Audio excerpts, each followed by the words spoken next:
Bienvenidos nuevamente a un nuevo podcast de Parchemos con Ante Todo Colombia. Hoy nos encontramos con el doctor Joshua Mitrotti, quien tiene más de 20 años de experiencia en el sector público, fue director de la ARN y en este momento tiene una consultora, trabaja en una consultora, pero dejemos que sea él quien nos cuente quién es Joshua Mitrotti. Doctor Mitrotti, mucho gusto y bienvenido a Parchemos con Ante Todo Colombia. Pues nada, mil gracias por la invitación, mil gracias por invitarme a este espacio de reflexión, de conversación de la actualidad del país. Y Joshua Mitrotti es un politólogo, un historiador y un especialista en periodismo de la Universidad de los Andes. Llevo más de 20 años trabajando de forma prioritaria con el sector público. Trabajé en temas de derechos humanos en un momento muy complejo para el país, más o menos del 2000 al 2008, con varios gobiernos. Trabajé en la Alcaldía de Bogotá, trabajé en la Defensoría del Pueblo como defensor comunitario en Bojayá. Luego trabajé como director de toda la política de derechos humanos y derecho internacional humanitario en el Ministerio del Interior y de Justicia, en un momento complejísimo para el país, del 2005 al 2008. Luego Frank Pearl, en el gobierno del presidente Uribe, me invita a trabajar como director de reintegración comunitaria en la Alta Consejería Presidencial para la Reintegración. Luego, en el primer mandato del presidente Santos, fui gerente general y el primer director de reintegración de la Agencia Colombiana para la Reintegración. Del 2012 al 2014 me fui a trabajar con el sector privado en una agencia de comunicaciones estratégicas a consolidar el área de asuntos públicos. Luego, en el segundo mandato del presidente Santos, me invita a participar como director general de la agencia, donde tuve el privilegio de estar 4 años, donde me tocó liderar toda la implementación de la primera fase del acuerdo en materia de reincorporación y normalización con las FARC, un reto tremendo. Y desde el 2018 monté una empresa propia, la vendí el año pasado a una firma americana que se llama FTI Consulting y hoy estoy trabajando aquí desarrollando el área de asuntos públicos, trabajando de la mano con el sector privado y el sector público en estas alianzas tan importantes para apalancar desarrollo, inclusión, empleo, transformar las capacidades de las regiones, apalancar mejoramiento de condiciones de vida, trabajos con las comunidades, bueno, una cantidad de cosas muy interesantes y siempre pensando en el bienestar del país y siempre tratando de aportar para que Colombia siga avanzando y se siga desarrollando. Doctor Mitrotti, sobre todo en este momento de pandemia es muy importante esa conexión entre el sector privado y sector público. Fundamental, yo creo que en momentos como los que estamos viviendo actualmente, con el retroceso en particular en los temas de pobreza y pobreza extrema, con los temas de la tasa de desempleo que tenemos, con la contracción del PIB que hemos sufrido a lo largo de este año, para olvidar, catastrófico para todos. Yo creo que cualquier estrategia que podamos desarrollar para reactivar el país, para volver a unos indicadores de crecimiento, es necesario construir una senda de trabajo conjunto entre el sector privado y el sector público. Y ahí creo que todos los temas de asuntos públicos toman una relevancia fundamental para Colombia. Y el sector privado es un elemento, una pieza clave de esta reactivación, donde sin el trabajo conjunto, vuelvo, insisto, entre el Estado y las empresas, es muy difícil sacar adelante el país. Totalmente de acuerdo, doctor Mitrotti. Cuéntenos un poco sobre su experiencia al frente de la ARN, porque desde luego era un gran reto y bueno, pues usted lo sorteó con un gran éxito. Pues mire, muchas gracias. Fue un momento realmente mágico, fue un momento muy bonito. El ejercicio de una función de responsabilidad en lo público es muy exigente. Está uno 24 horas al día activo durante 7 días a la semana, durante los 4 años que estuve al frente de la entidad. Una entidad muy bonita. Hoy aprovecho para mandarle un saludo a todos los funcionarios, a los colaboradores, a los excombatientes que se la están jugando por construir caminos en la legalidad y tratando de desarrollar este país. Para mí fue un privilegio absoluto haber servido a mi país ahí. Creo que hice una tarea titánica donde sin la ayuda de mis colaboradores, de mis asesores, de los equipos territoriales, hubiera sido imposible dar los resultados que le dimos a Colombia y que hoy son un pilar de un modelo que es referente a nivel global y que el mundo aprende de estas experiencias de reintegración, de reincorporación aquí en Colombia. Entonces, yo estoy muy orgulloso de ese paso, estoy muy agradecido con los colombianos y bueno, le servimos al país y pusimos un granito de arena para construir un país eh, que deja atrás la violencia, que se pueda reconciliar, que pueda evitar cometer los mismos errores que hemos cometido y yo creo que también de eso se trata.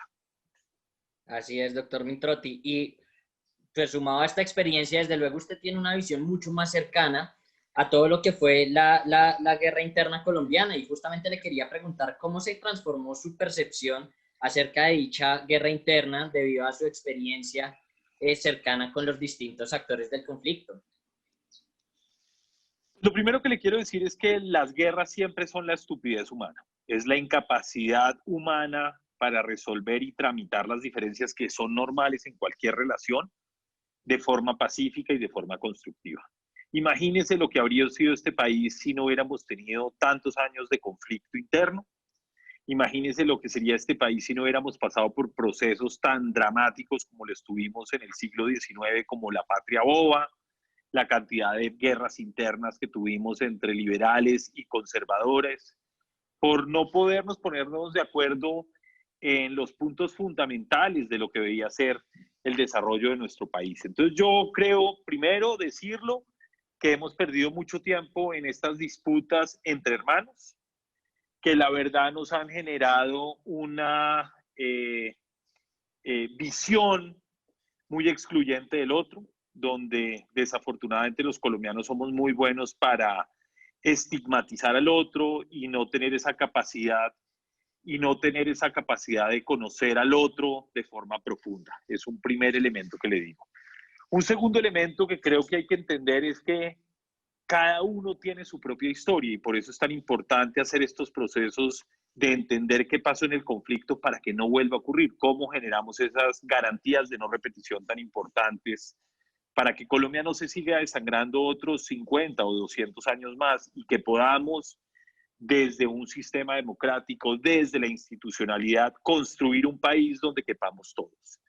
Y un tercer elemento que quisiera decir es que no hay buenos y malos. Esto es una amalgama de grises y eso también lo aprendí a lo largo de mi experiencia profesional por más de 20 años trabajando con comunidades en el marco del conflicto. Es que tendemos a pensar que unos u otros pueden tener razón. Yo creo que eso es un error. Yo creo que acá hay que hacer un acto de construcción, de entender qué pasó, gestionar lo que pasó para que no nos vuelva a ocurrir. Y creo que ese es el gran desafío que tiene hoy Colombia. Sin duda, el narcotráfico, la minería ilegal, genera una degradación de la violencia. Eso también hay que ponerlo sobre la mesa.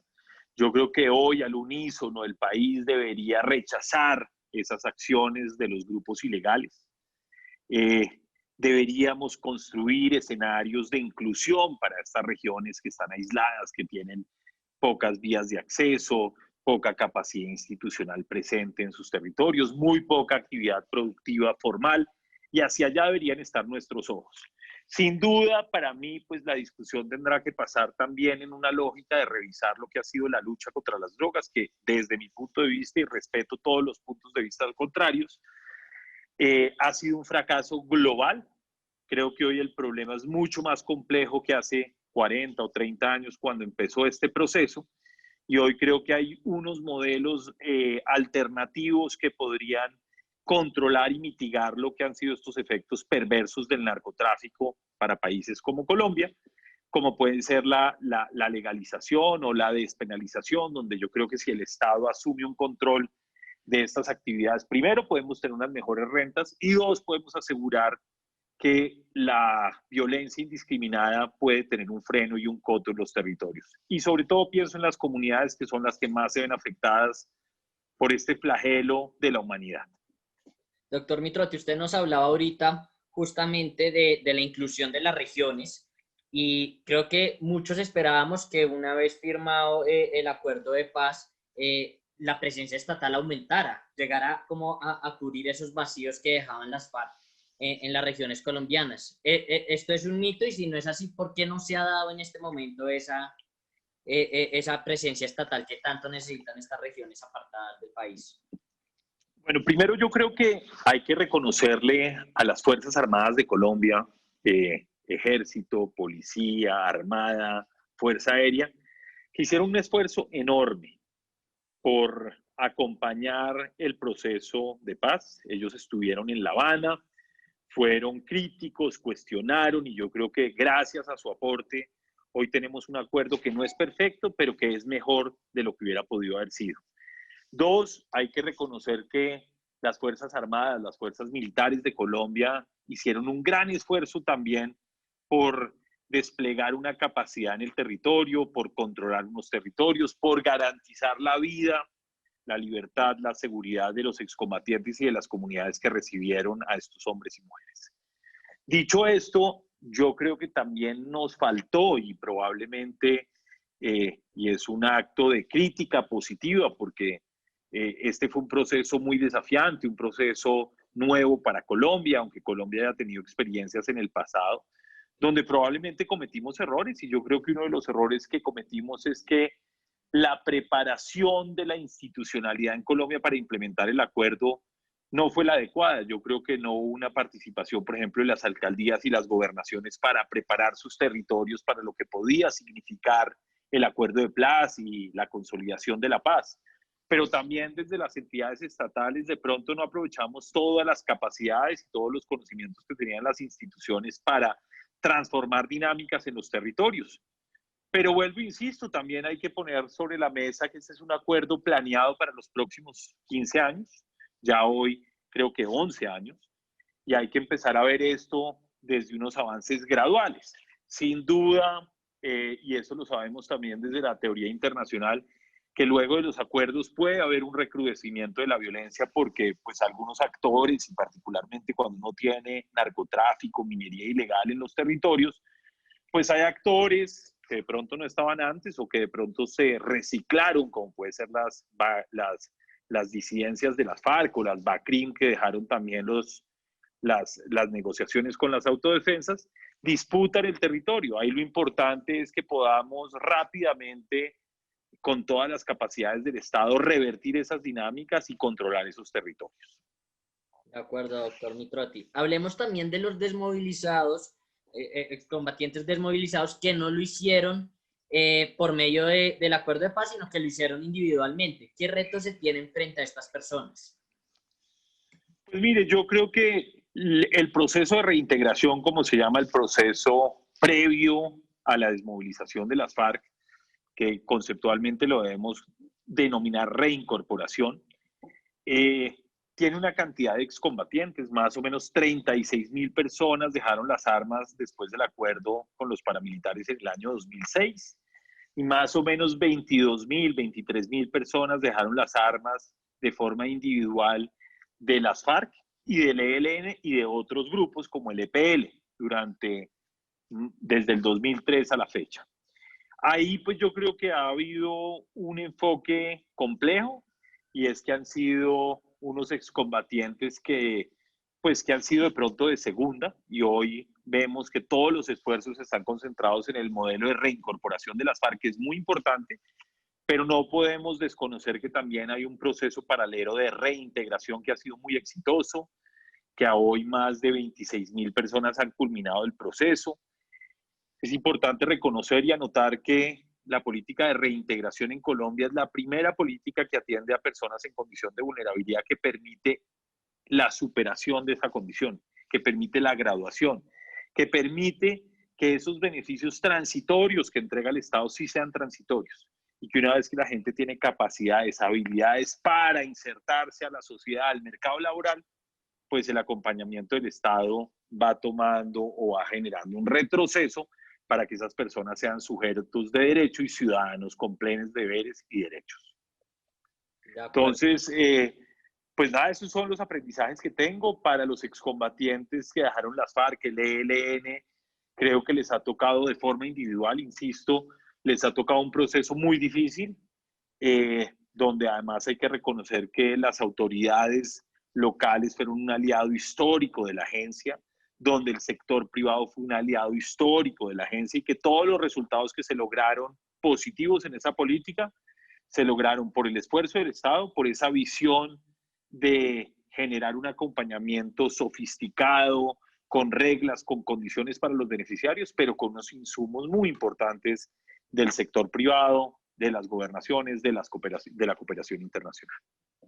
Ok, doctor Mitrotti, hablemos también de una corporación que seguramente usted conoce, es la Corporación Rosa Blanca, que integra a mujeres desmovilizadas de las FARC y se consideran víctimas de las FARC, y ellas han denunciado que no están siendo tenidas en cuenta dentro de los procesos de la JEP y de la Comisión de la Verdad. ¿Usted qué sabe al respecto? Lo que tengo entendido es que ellos han venido presionando fuertemente para hacerse parte de los procesos. Ojalá ambas instancias los incorporen. Lo que sí es importante es que si van a participar del proceso, también respalden a esas dos instituciones que se generaron en el marco del acuerdo. Porque si estamos pidiendo entrar a aportar nuestra verdad y que sea considerada nuestra verdad, como muchas otras verdades pueden tener otros actores del conflicto, pues yo creo que lo importante ahí es ser constructivos y respaldar el accionar tanto de la JEP como la Comisión de la Verdad, que no tienen una tarea fácil. Yo quiero insistir, este tema de construir paz no es una tarea fácil. En un país donde por lo menos en 50 años hemos venido poniendo muertos, donde hay mucho dolor de lado y lado, pero justamente eso es lo que tenemos que tramitar y tenemos que sanar. Y en ese marco, pues nada, yo creo que la Corporación Rosa Blanca debería participar de estas instancias que genera el acuerdo, pero también la invitación para ellos es respaldar y apoyar a estas instancias que generó el acuerdo para que puedan hacer su labor de ayudarnos a entender qué pasó, por qué pasó y cómo logramos generar capacidades o garantías de no repetición de hechos violentos de aquí hacia adelante. Doctor Mitrotti, ahora me gustaría aprovechar un poco que está con nosotros y la experiencia y el conocimiento que usted tiene sobre las dinámicas de lo que ha sido el conflicto armado colombiano y lo que fue también el acuerdo de paz de La Habana, y preguntarle algunas cifras que de pronto, y algunos también hechos que de pronto los colombianos no tenemos claros, como por ejemplo, cuáles son las cifras de niños que fueron reclutados por las FARC, qué pasó finalmente con esos niños, si es cierto que las FARC no han entregado todas sus caletas, y qué se podría esperar a futuro con los miembros de las FARC a los que finalmente se les compruebe delitos de lesa humanidad. Pues lo primero que yo tengo que decir es que este es un acuerdo que está centrado en la verdad y que creo que si queremos realmente implementarlo correctamente, todos los actores que participaron del conflicto deben aportar a la verdad. Deben tener un espacio objetivo, claro, en justicia que les permita participar. Un segundo elemento, plantear cuántos niños fueron reclutados por uno u otro actor es muy complejo. Lo que yo le puedo decir es que cuando yo era director de la agencia y hacíamos análisis con todos estos excombatientes, que debe ser claro para todos los que nos están viendo, eran mayores de edad, personas que cuando entraron a la agencia tenían más de 18 años, porque los menores de edad entraban a un proceso de restitución de derechos del ICBF. Cuando les preguntábamos para entender un poco su perfil, sus antecedentes, el 46% decían que habían ingresado a los grupos armados ilegales como menores de edad. Entonces eso pues nos pone un desafío muy grande en Colombia, y es que desafortunadamente a las poblaciones que más utilizan los actores armados son a los niños, niñas, adolescentes y jóvenes. Y que debería ser un foco que hoy tengamos en Colombia hacia adelante, es que debemos decir basta ya de reclutar, de utilizar a los niños, a las niñas, a los adolescentes como parte de este conflicto.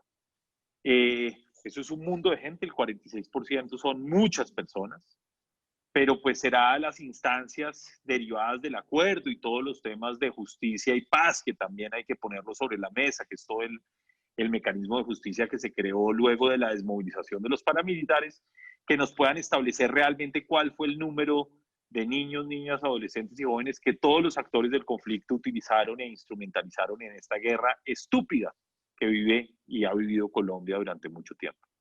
Doctor Mitrotti, y usted que tuvo la posibilidad de hablar con estos excombatientes, seguramente en espacios de confianza y no enfrente de los medios y demás, ¿qué le decían estos excombatientes? ¿Por qué tomaban la decisión finalmente de reintegrarse a la sociedad civil?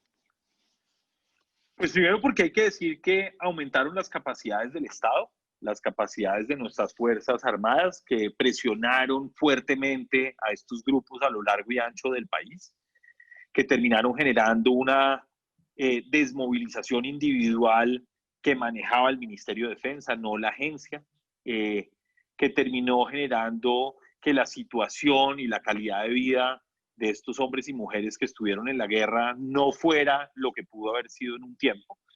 Yo creo que es un primer elemento. Dos, también yo creo que muchos de ellos empezaron a ver ciertas conductas de la criminalidad y eso ocurre cuando tenemos un conflicto que está alimentado por el narcotráfico, por la minería ilegal y otros actos ilegales, terminaron viendo pues que había una degradación del accionar de los grupos ilegales. Tres, que las condiciones de vida no eran fáciles, que cada vez tenían más restricciones para poderse alimentar, para poder vivir bien, y eso terminó estimulando que muchos de ellos tomaran la decisión de abandonar los grupos de forma individual, incluso poniendo en riesgo su vida. Ok, doctor Mitrotti, y hubo un tema que realmente generó desconfianza en la ciudadanía frente a los acuerdos de paz y fue el tema Santrich Márquez, ¿no? ¿Cree usted que Santrich Márquez alguna vez sí quisieron la paz o solo veían el acuerdo como una combinación de todas las formas de lucha? Yo no podría hablar por ellos, sería irresponsable de mi parte, sería poco riguroso. Lo que yo sí quiero decir es que la volada de Santrich y de Márquez y el conejo que le hicieron al acuerdo de paz le ha hecho mucho daño al acuerdo, le ha hecho mucho daño al país, y que yo creo que ellos dos desaprovecharon una oportunidad histórica para contribuir a construir una Colombia distinta desde otro lugar, probablemente desde el Senado. Los dos tenían la posibilidad de estar en el Senado. Y es muy doloroso pues que ellos hayan decidido volver a las armas, volver a la ilegalidad, y yo lamento mucho que ellos le hayan hecho ese daño profundo al acuerdo de paz. Totalmente de acuerdo, doctor Mitrotti, es lamentable. Pero hablemos ya un poco del presente, de lo que usted está haciendo en este momento y desde el sector privado, desde luego. Y quisiera preguntarle, saliéndonos un poco de este tema del acuerdo de paz y entrándonos más en lo que es la pandemia hoy en día, ¿cómo está apoyando el sector privado la reactivación económica y la generación de empleos en el país tras esta pandemia? Pues mire, yo lo que le puedo decir es que con los clientes con los que yo trabajo, primero entendemos que las agendas colaborativas entre el sector privado y el Estado son claves.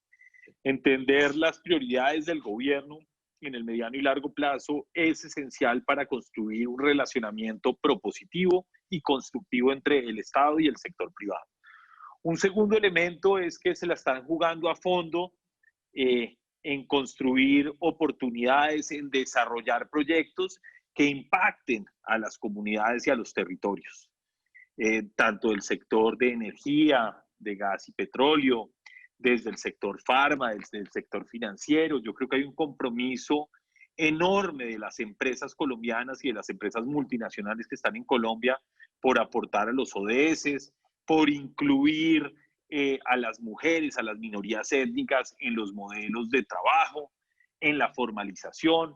Yo creo que hay un esfuerzo grande por proteger el medio ambiente. Ahí yo creo que hay una conciencia muy importante que debemos tener los colombianos. Por primera vez nos impacta un huracán de categoría 5 en costas colombianas. Toda la solidaridad a los habitantes de Providencia y de San Andrés. Creo que el país tiene que estar de la mano con ellos. Ojalá la reconstrucción de las islas sea una oportunidad para realmente anticipar fenómenos que se pueden volver a presentar con todos los temas de cambio climático que estamos viviendo. Eh, Así que decirle que el sector privado se la viene jugando a fondo con Colombia, se la viene jugando a fondo porque sigamos teniendo una democracia que se consolide, que se materialice, que funcione, que le dé garantías a todos los ciudadanos de Colombia. reflexión importante es que hoy el país es un país muy distinto al que usted y yo vimos hace 20 años. Todavía tenemos muchas carencias, tenemos muchas dificultades, pero yo creo que el país ha venido progresando, ha venido mejorando, sin decir que es perfecto. Yo creo que todavía hay unas brechas importantes en materia de salud, en materias de educación, en todos los temas de interconexión del territorio, en ampliación de los mercados nacionales. Pero yo sí soy positivo de decir que este es un país que va por una senda de crecimiento y ojalá un crecimiento que sea cada vez más incluyente, en particular con las poblaciones vulnerables y poblaciones aisladas, que es donde hoy creo que tenemos un desafío grande como sociedad. Doctor Mitrotti, usted nos habló de la relación y el trabajo conjunto que se está haciendo entre el sector privado y el sector público, pero ¿cómo se puede integrar también dentro de ese trabajo a la sociedad civil? Porque supongo yo que también es importante que la sociedad civil de alguna manera juegue un rol activo en toda esta reactivación económica. Evidentemente, yo creo que el sentido de todo esto es que la sociedad civil sea actor, partícipe, corresponsable de este proceso de construcción colectiva de país, pero también que aporte y que nos ayude a entender cuáles son las dinámicas y las necesidades más apremiantes que tienen las regiones, para que ojalá desde la función primaria del gobierno, que debe suplir eso, más una ayuda complementaria, subsidiaria del sector privado, de la academia, de los medios de comunicación, de los ciudadanos, podamos avanzar en mejorar condiciones de vida en Colombia. Y solo así creo que vamos a poder realmente tener un desarrollo incluyente, sostenible y que deje atrás esos modelos de violencia, de exclusión, de ilegalidad que hay veces ha sido referente en algunas zonas de Colombia, en algunas regiones de nuestro país y de nuestras ciudades. En algunas localidades de nuestras ciudades también vemos que ese tipo de situaciones ocurren y yo creo que ahí debería estar el foco. Y sin duda creo que el foco central es la educación. Creo que la educación es un motor de equidad, de inclusión, de brindarle oportunidades a las nuevas generaciones para que tengan mejores condiciones de vida. Y eso creo que es el proceso que hemos venido desarrollando en Colombia, que creo que en los últimos 20 años hemos sido muy exitosos, a pesar del contexto actual del COVID que nos ha pegado muy duro. Bueno, desafortunadamente se nos está acabando el tiempo, pero antes de terminar, sí me gustaría preguntarle cuáles son sus planes a mediano y largo plazo y por favor que nos recuerde las redes sociales suyas para que las personas lo puedan buscar si están interesadas. Pues mire, planes futuros, seguir contribuyendo, seguir trabajando. A mí el sector público me gusta, el servicio público me gusta. Siempre voy a estar dispuesto a servir a mi país desde donde toque. Creo que tenemos un momento complejo en el 2022 con todos estos temas de polarización, donde creo que los movimientos políticos deben apoyar una salida un poquitico más civilizada, menos polarizante, menos excluyente. Yo creo en la democracia, creo que las instituciones, a pesar de todos los problemas, han venido evolucionando, tienen que funcionar mejor para todos los colombianos, pero sin duda mi apuesta es en seguir contribuyendo, contribuir desde el sector privado en la posición que tengo hoy a trabajar y a entender las dificultades que tiene el sector público y a futuro seguir ayudando a toda esta población, a todos estos ciudadanos que quieren pues que dejemos atrás tanto odio, tanta polarización y creo que ese es un poco el plan a futuro, contribuir y estar listo a servir a mi país donde se requiera. Mis redes sociales son en Twitter, me consiguen en @jmitrotti y pues nada, un gusto haber estado con ustedes, una gran oportunidad de haber hablado y haber compartido lo que ha sido esta experiencia de vida y mostrar que desde el Estado se pueden hacer muchas cosas, que los funcionarios públicos, y yo fui muchos años funcionarios públicos, no necesariamente somos los corruptos, los insensibles, que están ahí para beneficiarse de forma egoísta, sino que muchos funcionarios, y yo he conocido mucha gente muy comprometida en el Estado, estamos es para ayudar y hemos tratado de contribuir. Y este es un país que hay que verlo positivamente. Yo soy un optimista de lo que somos y de lo que podemos ser como sociedad. Muchísimas sin gracias. desconocer que tenemos todavía muchos desafíos, ¿no? Eso también es importante decirlo. Totalmente de acuerdo, doctor Mitrotti. Muchísimas gracias por acompañarnos hoy acá en la mesa de Parchemos con Ante Todo Colombia. Definitivamente un podcast que nos deja muchas enseñanzas y también muchas lecciones de alguna manera. Y a todas las personas que nos escucharon, muy pronto esperen un nuevo episodio con personajes y personalidades colombianos de primera calidad. Muchas gracias. Muchas gracias a usted y mil gracias, Luis, por esta invitación.